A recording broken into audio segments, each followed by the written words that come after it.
Making a presentation of your business idea, said that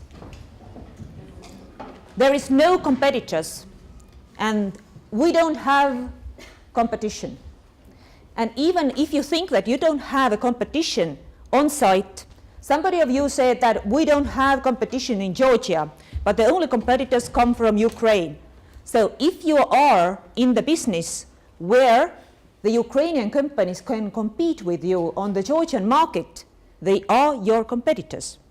And if you are in such a young market that there is absolutely no competition, it's rather a question that whether there is market at all. And what does it mean? It may mean that there are no clients that are willing to pay for your service or product. So having no competition is a threatening thing.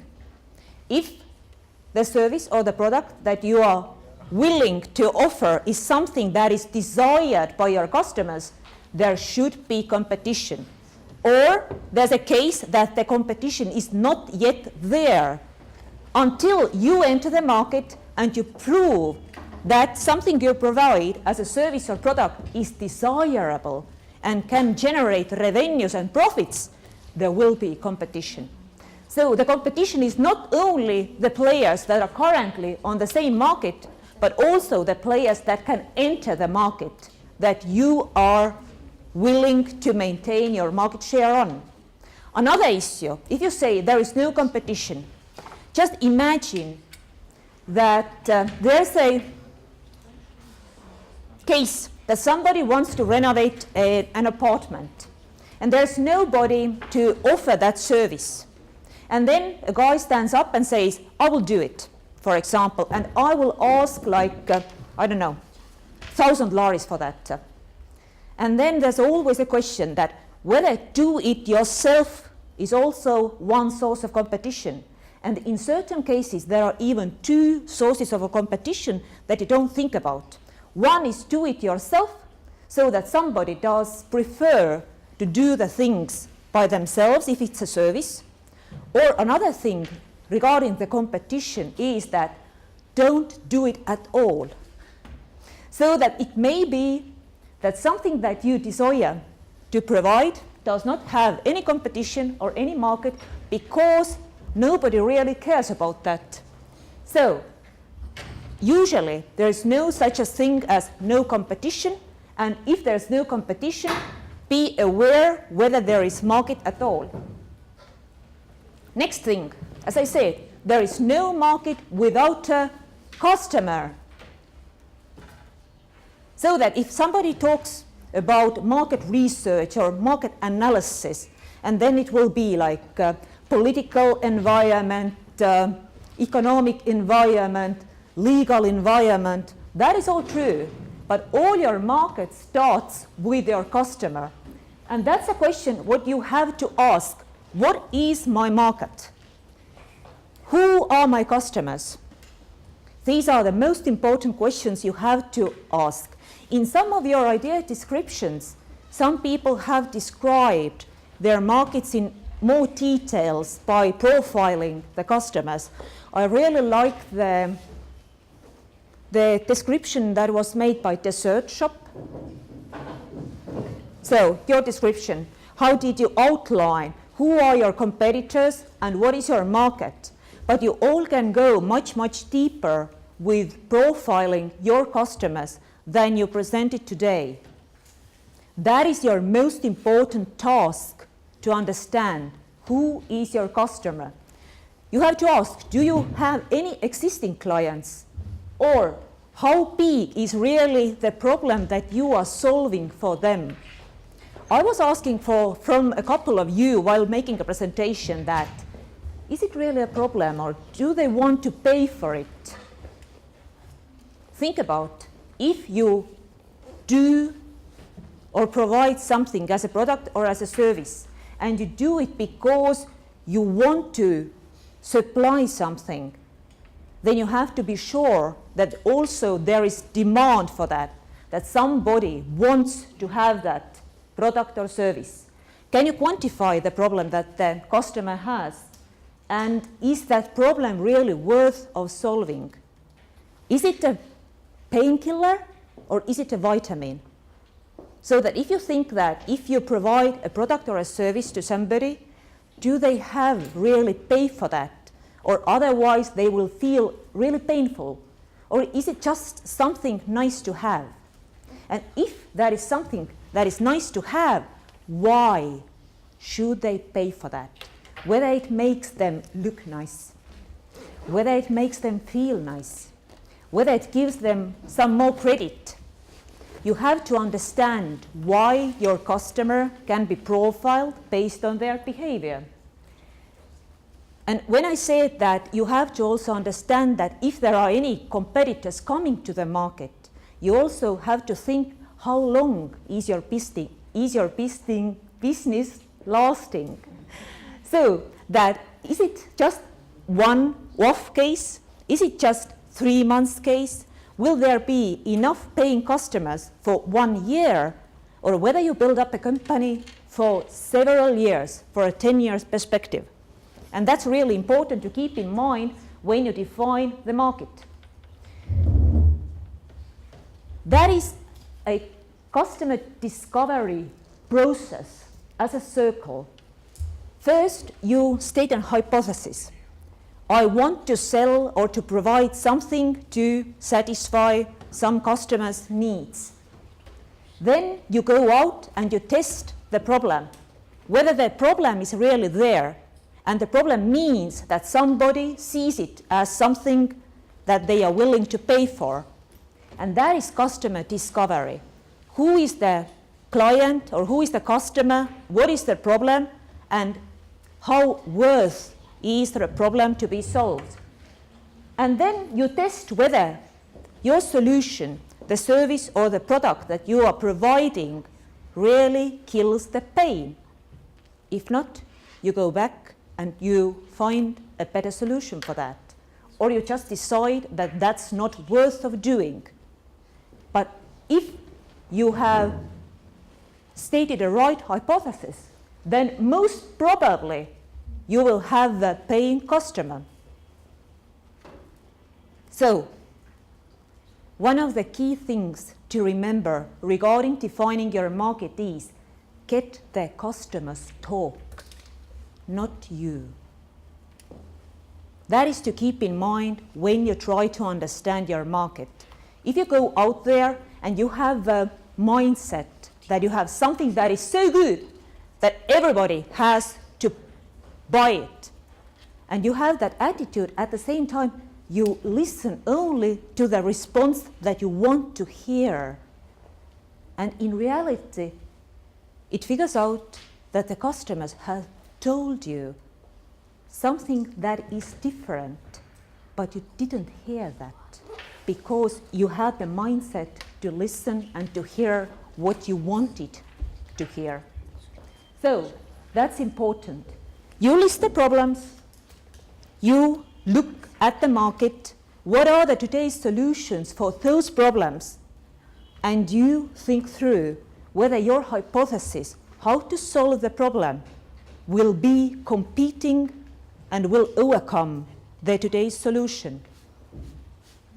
So, reality hits. Why there is no cinema? And my first question was that why there is no affordable cafeteria in the university. So it's rather a question that whether there is market or whether there is no market, whether there is a willing customer who is willing to pay, or whether it will be too expensive to provide that service and therefore nobody is doing that, or whether there was just no brave heart yet to do it. Maybe we'll find it out by the time of semi-finals at least. Or maybe there is a cafeteria in the university. Or Maybe there is a cafeteria in the university right next to this. Maybe. So if you think about that problem, about your business idea that you have right now within your teams, ask critical questions. There's nothing wrong about asking the critical questions just to test the idea, whether it works. Try to sunk the idea. Market research. That is what we will talk about in very brief words. Nothing really long about that. But there are a lot of market data you have to go through to understand what are really the market opportunities. And based on that data and interpretation of that data, you will define what is your strategy, how to enter that market or whether not to enter that market. Because if you end up with a result that the business opportunity is not worth of taking, that is also a positive result. To go out there, to spend a lot of money and to end up with nothing is much worse. What do you have to know about your market?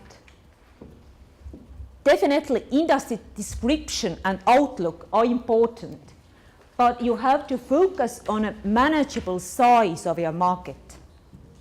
And we'll have those slides also available on the website so that you don't have to write it down, but you have to go through those questions to find the answers within your teams.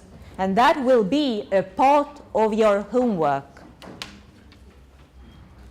Whether there are any distinctive characters to profile your customers, you can't say that everybody is my customer, because it will be really expensive to do marketing for everybody. And you can't have a message that is working for everybody in a similar way. That's why we always say that we haven't seen any startup, for example, that has had too narrow focus. One of the great mistakes that people tend to make in the very beginning, that they think that they should focus on a very large area. To focus on a large market, on a large group, or on a large number of segments is not focusing at all. You have to have a focus. So, and there are like a couple of definitions I wanted to bring in. What is total available market? What is served available market? And what is your target market? If you say that everybody is our client, basically you are talking about how big is the universe. Or if you say that everybody in Georgia is our client, it's almost how big is the universe.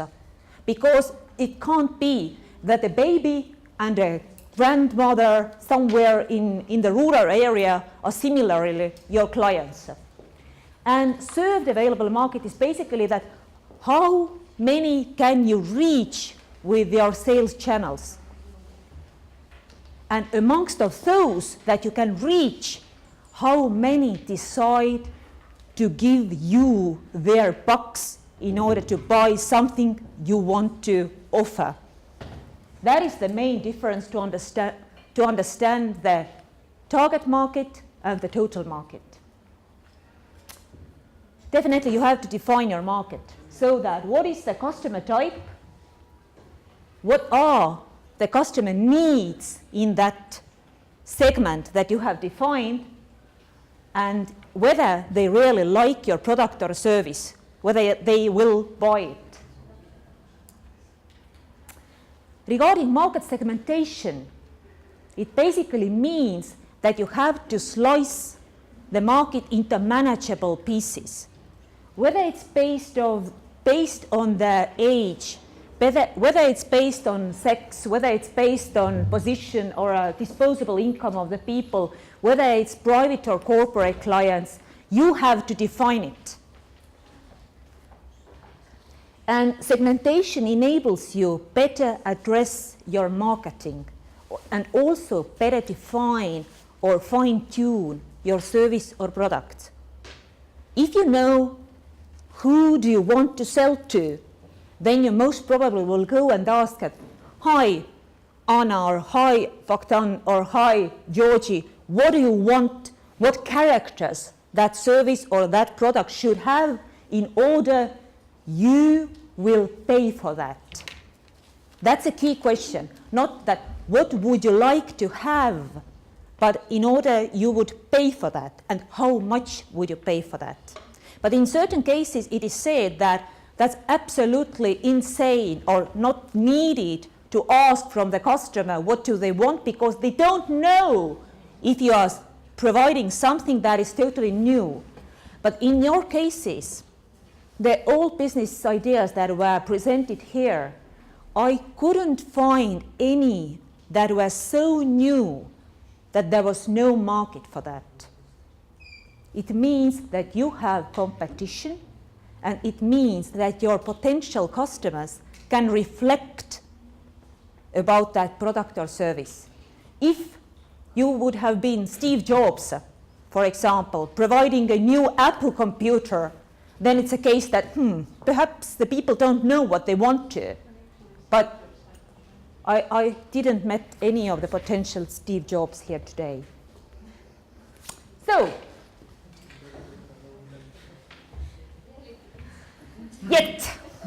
So, how to segment the market? As I said, it may be based on geography.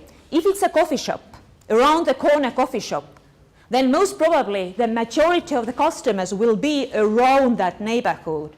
Or if it's close to university, then perhaps the majority of customers will be the students if the price level is affordable and if the environment is cozy, so that they prefer that outside coffee shop to the cafeteria in the university building. But it can be also based on the behavior, so that people prefer to like something more than another thing. Or it can be based on benefits that you will provide, so that if you use our service, then everybody will really like you because it makes you look nicer, for example, whatever it is then, beauty parlor or something. But it can be also based on special occasions, like you sell something that is related to Christmas, or something that is related to birthdays, or something that is related to weddings, for example. So, profiling your target customer means that you have to have certain characteristics, but you have to know whether those characteristics are relevant or not. And disposable income can be sometimes something that you should really look at. But age, position, place of living, habits, hobbies, all of that will define your potential customers.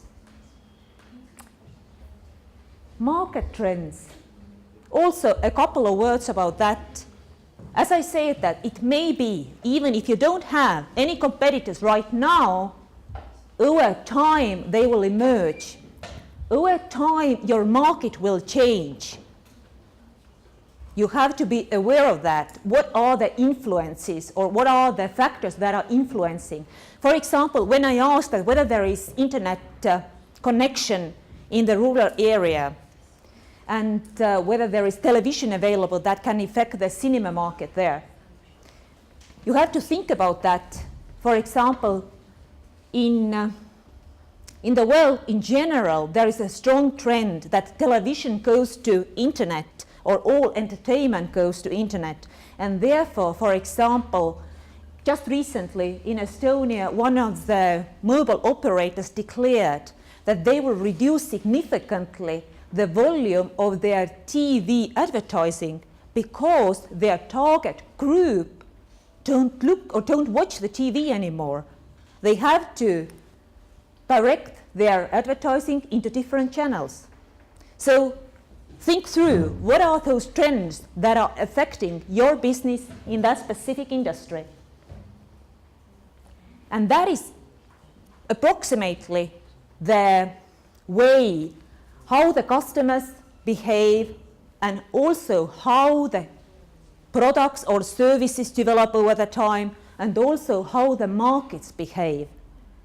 First, there will be like the pioneers who will take and test and try, and whether there will be a high increase in the number of customers, you don't know. On a new market, it can fly, but it can also fail significantly. And if there is a mature market already, it's a question that if it will be stable for a while or whether it will decline. And if it will decline, whether you have another product or another fine-tuned service that will catch or capture the next share on that market, or whether you just decline in your market share and there will be a new company providing something that is better than you have done so far. And that is a truth. In an existing market, that is a mature market, you as a starting company with few resources are most probably the weakest player or the most vulnerable. And therefore, you have to have something that is exceptional. You have to find that something that is exceptional, whether it's a product based on that new technology, whether it's a new market, whether you do it so damn well that nobody can beat you. But you have to find what is your major competitive advantage in doing that. Who is your competition?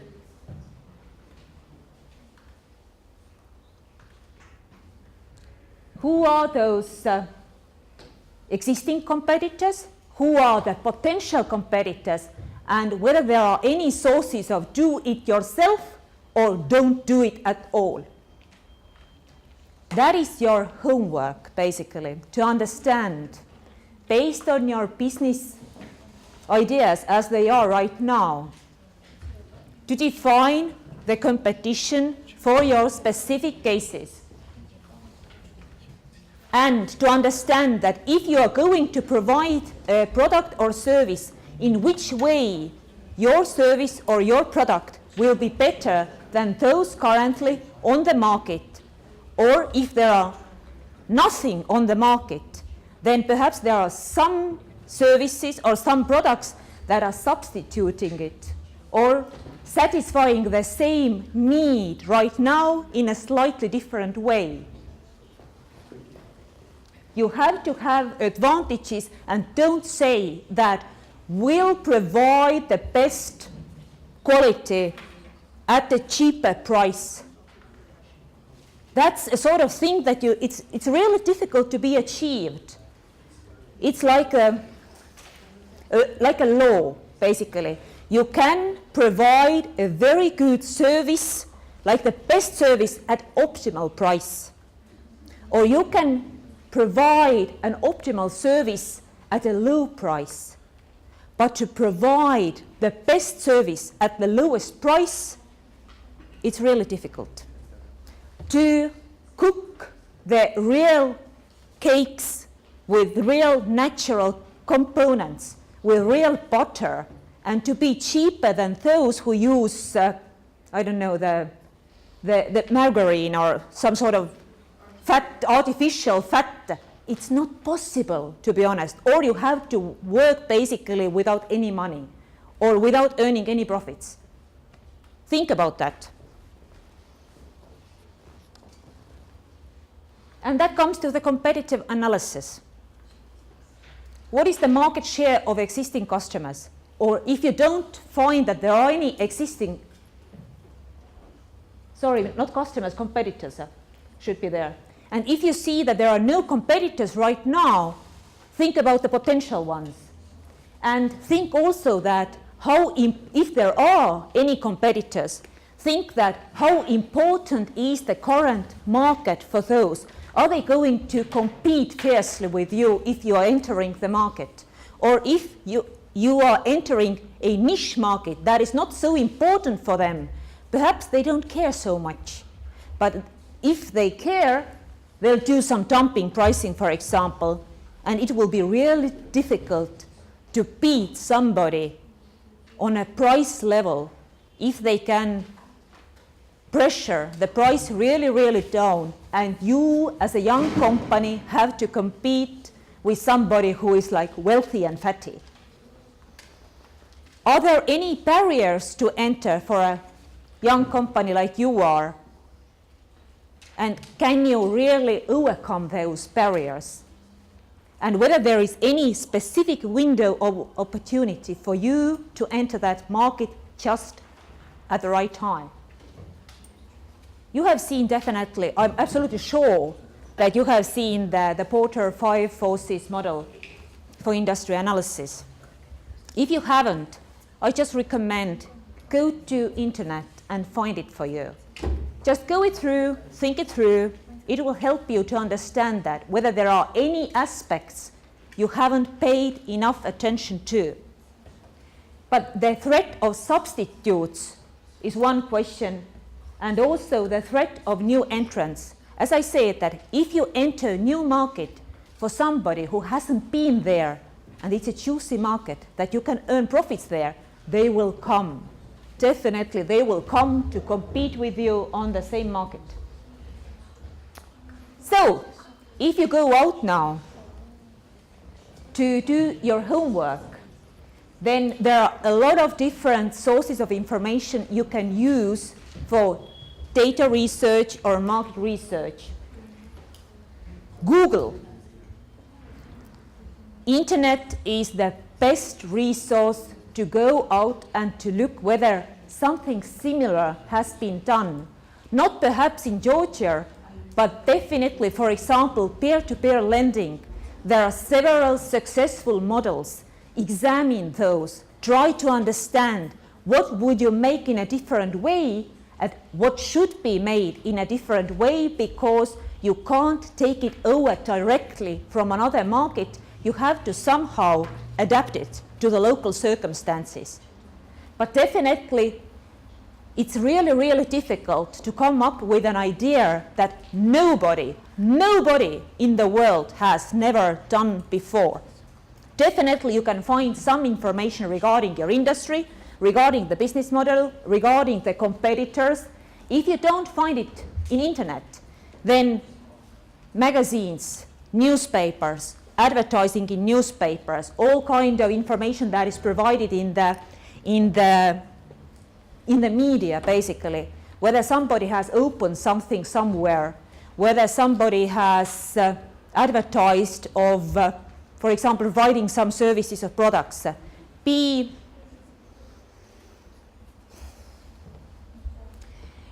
open to different ideas in these terms. If you can't find by the first Googling something and you say that, okay, nobody has done that, we don't have any competitors, then most probably you have not yet searched enough. And investors, potential investors, and also potential financiers are also very often a very good source of information. And the best source of information for you are your competitors or the companies that are providing similar products or similar services. You should test their service or their product. You should learn it in detail to understand how can you beat them. And definitely your clients are the best source of information. But not all kind of people, but your profiled customers. And that is something I want to end up with. Winners understand why customers buy. That's why you do your research regarding the competition and regarding your market. Winners understand why customers buy. Home task. So, that is your homework for tonight. First thing is to select the best name for your team. How will we call you throughout the process? If you want to change your name, change it. If you want to keep your name as it is right now, keep it. But come up with a name of your team. Absolutely. And then, as you have to provide the information regarding your competitors as detailed as you are able,